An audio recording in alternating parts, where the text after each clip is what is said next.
অনেক কাজে। যারা একাডেমিকভাবে পড়ালেখা করছেন, পাশাপাশি যারা জব রিলেটেড প্রস্তুতি নিচ্ছেন, সবার জন্যই কাজে লাগবে। হ্যাঁ, তাহলে ত্রিভুজের 3 কোণের সমষ্টি হচ্ছে 180 ডিগ্রি।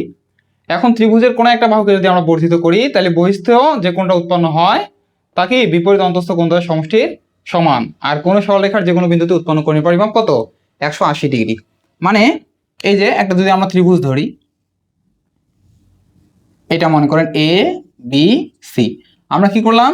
এই বিসির বাহুটাকে বর্ধিত করলাম, মনে করেন ডি পর্যন্ত বর্ধিত করলাম। তাহলে এইখানে এই যে কোণ সি, এ সি ডি যে কোণটা উৎপন্ন হবে সেটা হচ্ছে বিপরীত অন্তস্থ কোণদ্বয়ের সমষ্টি সমান। মানে ভিতর দিকে যে দুইটা বিপরীত, এইখানে না, এর বিপরীত হচ্ছে কোণ এ আর কোণ কি বি, এই দুইটা কোণের সমষ্টি যত হবে এই বাইরে কি ঠিক তত ডিগ্রি কোণ উৎপন্ন হবে। আবার কেউ যদি মনে করে যে না, আমি এইদিকে বর্ধিত না করে এইদিকে করব, এ বিটাকে বর্ধিত করব, করতে পারে। তাহলে এই যে এই জায়গাতে যে কোণটা উৎপন্ন হবে, হ্যাঁ, এই কোণটা কি হবে? এই যে এইটা আর এইটা, অর্থাৎ কোণ এ আর কোণ সি, এই দুইটার সমষ্টির সমান হবে, অর্থাৎ বিপরীত অন্তস্থ কোণদ্বয়ের সমষ্টির সমান। কোনটা? ত্রিভুজের কোনো একটা বাহুকে যদি বর্ধিত করা হয়। হ্যাঁ, আচ্ছা। আর 3 নম্বর তথ্য কি? কোনো সরলরেখার যে কোনো বিন্দুতে উৎপন্ন কোণের পরিমাপ হচ্ছে 180 ডিগ্রি। আচ্ছা, এখন আমরা এটা দিয়ে এই যে 2 নম্বর তথ্যটা দিয়েই কিন্তু কি করতে পারি? এটা সমাধান করতে পারি। দেখেন এখানে বলছে ত্রিভুজের কোনো একটি বাহুকে বর্ধিত করলে বহিস্থ যে কোণটি উৎপন্ন হয় তা বিপরীত অন্তস্থ কোণদ্বয়ের সমষ্টি সমান। তার মানে এখানে দেখেন ক্লুটা ওরা দিয়ে দিছে, কিন্তু 135 ডিগ্রি এই কোণটা ওরা বলছে। তার মানে এই যে 135 ডিগ্রি কোণ, মনে করেন এটা এ, এটা বি, এটা সি, এটাকে আমি ডি দ্বারা সূচিত করলাম। তাহলে এইখানে কোণ এ সি ডি যেটা উৎপন্ন হইলো কার সমষ্টি সমান হবে? এই যে এইখানে কোণ এ আর কোণ বি, এই দুটো সমষ্টি সমান। তার মানে কোণ এ প্লাস কোণ বি, এইটা সমান হচ্ছে কি? কোণ এ সি ডি। অর্থাৎ এই যে বিপরীত অন্তস্থ কোণ হচ্ছে কোণ এ আর কোণ বি, কারণ এটা তো সি তো এখানে লাগানো আছে সন্নিহিত কোণের, এইটা না, বিপরীত অন্তস্থ কোণ এ আর কোণ কি বি। ঠিক আছে? তাহলে আর এটা কি? কোণ এ সি ডি বহিস্থ বিন্দুটা, তার মানে এই দুটো সমষ্টি সমান হচ্ছে এই বহিস্থটা। তাহলে কোণ এ কোণটা, কোণ এ হচ্ছে এক্স, প্লাস কোণ বি হচ্ছে কত? এই যে 65 ডিগ্রি। আর এসিডি কত? এই যে এসিডির মান হচ্ছে 135 ডিগ্রি, এটা দেওয়া আছে। তাহলে এক্স থাকলো এখানে, ওইখানে 135, আর 65 আছে এদিকে প্লাস, ওইদিকে যে মাইনাস। তাহলে বলেন এই যে 135 থেকে যদি 65 ডিগ্রি আমি বাদ দিই তাহলে কত হবে? যে 5 আর 5 মিলে গেল 0, 6 আছে 13 মিলাইতে হবে 7, এক এক মিলে গেল 0। তার মানে অ্যান্সার হচ্ছে কত? 70 ডিগ্রি। এই কোণটা কত হবে? 70 ডিগ্রি। আচ্ছা, এটা সমাধানের আরেকটা উপায় আছে। যদি বললাম না ওই যে ক্লাস 7 থেকে একদম পুরো চাকরি পরীক্ষা দিয়ে সবার কাজে লাগবে, এখন যদি 7 এর জন্য আসে, 7 এর এটা গ নাম্বারে আসে। হ্যাঁ, 7 এর যে জ্যামিতি পরীক্ষা আসে পরীক্ষায় গণিত, সেটা কিন্তু এটা গ নাম্বারে আসে। তখন এটা কিভাবে সমাধান করতে হবে? এটা, আচ্ছা, তখন এখানে এ বি সি সূচিত করতে হবে, এটা দিয়ে ডি দিয়ে বর্ধিত করে দিতে হবে। আচ্ছা, এটা তো এখন দেওয়া নাই, কোন এক্স এর মান নির্ণয় করতে হবে। তাহলে প্রথমত আমরা কি জানি? কোনো সরলরেখার যে কোনো বিন্দুতে উৎপন্ন কোণের পরিমাপ কত? 180 ডিগ্রি। তার মানে এখানে একটা সরলরেখা আগে কল্পনা করি, এখানে বি, এইখানে আমি ধরলাম সি বিন্দু, আর এখানে কি ডি বিন্দু। তো এই সি বিন্দুতে আমি যদি ধরি যে কত ডিগ্রি কোণ উৎপন্ন হয়েছে, অবশ্যই 180 ডিগ্রি, তাই না? কেন? কোনো সরলরেখার যে কোনো বিন্দুতে উৎপন্ন কোণের পরিমাপ 180 ডিগ্রি। তো এই 180 ডিগ্রি কোণটা দুই ভাগে ভাগ হয়েছে এইরকম, তাই না? দেখেন এই যে এই রেখাটা আসছে এখানে, এই দিকেরটা হচ্ছে 135, তাহলে বলেন এই দিকেরটা কত হবে? কারণ 180 থেকেই কিন্তু 135, এটা কিন্তু ভাগ হয়ে গেল, মানে এখন সম্পূরক কোণ। হ্যাঁ, 135, তাহলে এই দিকেরটা কত হবে? মানে 180 মিলাইতে আমার যত প্রয়োজন, তাহলে 180 থেকে 135 যান, 5 আছে 10 মিলাইতে হবে 5, এটা হলো 4, 4 আছে 8 মিলাইতে হবে 4। তার মানে এই কোণটা হচ্ছে কত? 45 ডিগ্রি। ঠিক আছে? আচ্ছা, এখন আমরা লিখবো এখানে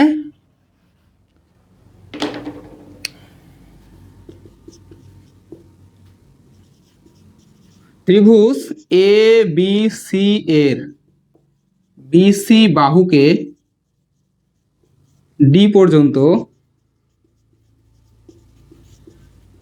বর্ধিত করা হলে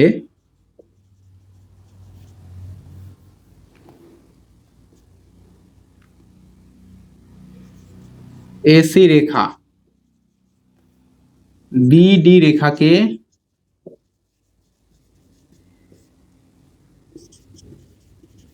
ছেদ করার কারণে, এখন এখানে কয়টা কোণ উৎপন্ন হলো? দেখেন এই যে বিডি রেখাতে যখন এসি রেখাটা ছেদ করছে, তাহলে কি হয়েছে? এইদিকে একটা কোণ হয়েছে, যে কোণ এ সি ডি প্লাস, আর এটা হচ্ছে কি? কোণ A C B. A C D একটা, আর একটা এ সি বি, সমান কত ডিগ্রি? 180 ডিগ্রি, তাই না? কেন? কোনো সরলরেখার যে কোনো বিন্দুতে উৎপন্ন কোণের পরিবর্তন, সি বিন্দুতে 180 ডিগ্রি কোণ উৎপন্ন হয়েছে, তাহলে এখন এখানে বা কোণ এ সি ডি এর মান তো দেওয়া আছে কত 135 প্লাস কোণ এ সি বি ইকুয়াল কত 180, তাহলে 135 ওই দিকে গেলে মাইনাস হবে, কোণ এ সি বি থাকলো সমান 180 মাইনাস 135, তাহলে কোণ এ সি বি সমান হচ্ছে কত 45 ডিগ্রি। তাহলে এটা যে 45 ডিগ্রি আসলো, বলেন ত্রিভুজের তিন কোণের সমষ্টি কত 180 ডিগ্রি, তার মানে এই দুইটা মিলে কত হচ্ছে দেখেন 65 আর 45, তাহলে কত হচ্ছে 110, তাহলে 110 যদি এই দুইটা হয় তাহলে 180 মিলাতে কত দরকার আর 70 ডিগ্রি, তার মানে উত্তর হচ্ছে কত 70 ডিগ্রি। কিন্তু ফর্মালি যদি করি এখন একটু এদিকে দেখাই, ত্রিভুজ এ বি সি এ কোণ এ প্লাস কোণ বি প্লাস কোণ সি ইকুয়াল 180, তাহলে কোণ এর মান কত এটা তো বের করতে হবে, তার মানে এটা হচ্ছে এক্স প্লাস বি এর মান কত এই যে 65 প্লাস সি এর মান কত পাইলাম এখানে যে এ সি বি এই কোণটা এটা পাইলাম 45 180 ডিগ্রি। আচ্ছা, তাহলে কোণ এক্স থাকলো, এই দুইটা ওইদিকে গেলে মাইনাস হচ্ছে, তাহলে এই দুটোর সমষ্টি কত 110, তাহলে 100 মাইনাস 180 মাইনাস 110 ডিগ্রি বা কোণ এক্স ইকুয়াল হচ্ছে 70 ডিগ্রি। এই তাহলে দুই উপায়, যদি কি আসে এখানে ত্রিভুজ সম্পর্কিত এই প্রশ্নটা যদি সপ্তম থেকে অষ্টম শ্রেণী দুইটাতেই আসতে পারে, তাহলে ওইখানে যদি কোথায় আসে সৃজনশীলের খ নাম্বারে আসে তখন এইভাবে আমাদের কি উত্তরটা একটু দেখাইতে হবে, আর যদি আমাদের এমনিতে নৈবেত্তিকে আসে তাহলে এইভাবে ট্রিক্স অনুযায়ী কি সেটার উত্তরটা দেখাইতে হবে, বা দেখানোর দরকার নাই, জাস্ট আমাদের শর্টকাট ট্রিক্সের মাধ্যমে কি উত্তরটা বের করতে হবে, যেহেতু বহু নির্বাচনী উত্তরের সময় আমাদের কি থাকে সময়টা খুব কম থাকে, এবং যারা চাকরি পরীক্ষা দিচ্ছেন তাদেরও কি আমি প্রথমে যে তিনটা তথ্য দিয়েছি অবশ্যই অনেক কাজে লাগবে। আমরা পরবর্তীতে এরকম আবার চতুর্ভুজ সম্পর্কিত সমস্যাগুলো সমাধান করবো ইনশাআল্লাহ। ধন্যবাদ।